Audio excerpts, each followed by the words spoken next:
బిత్తిరి బిత్తిరి Satti మామిడికాయల party అని కవిత పార్టీపై troll చేస్తున్నాడు. నీతి లేనోడు. అప్పట్లో మా ముదిరాజుల మీటింగ్లో బీఆర్ఎస్ని తిట్టి వెంటనే బీఆర్ఎస్ మీటింగ్కు పోయి పరువు లేనోడు, ముది రోజుల ద్రోహి.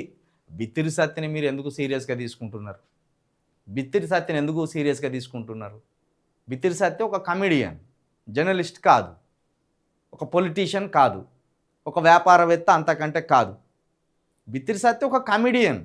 బ్రహ్మానందం ఎట్లనో, ఒక ఆలీ ఎట్లనో, ఒక ఎంఎస్ నారాయణ ఎట్లనో వాళ్ళలాగే బిత్తిరి సత్తి కూడా ఒక కమెడియన్. ఆయన పంచ హాస్యాన్ని మాత్రమే చూడండి, అంతే తప్పించి ఆయనను సీరియస్గా తీసుకుంటే ఖచ్చితంగా ఆయన మీద మనకు ఒక వ్యతిరేక భావజాలం లేకపోతే ఒక కోపం వస్తుంది.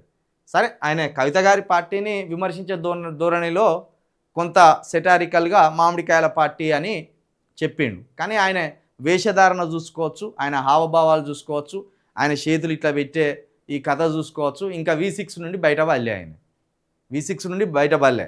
V6లో ఏదైతే బిత్తిరి సత్తి అనే ఆ ట్యాగ్ లైన్ తోటి సమాజానికి పరిచయం అయిందో ఇంకా బిత్తిరి సత్తి దగ్గరనే ఆగిపోయాడు.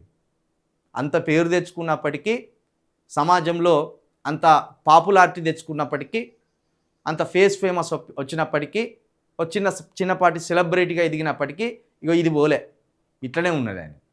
దాన్ని బట్టే ఆయన ఆలోచన విధానాన్ని అర్థం చేసుకోవాలి.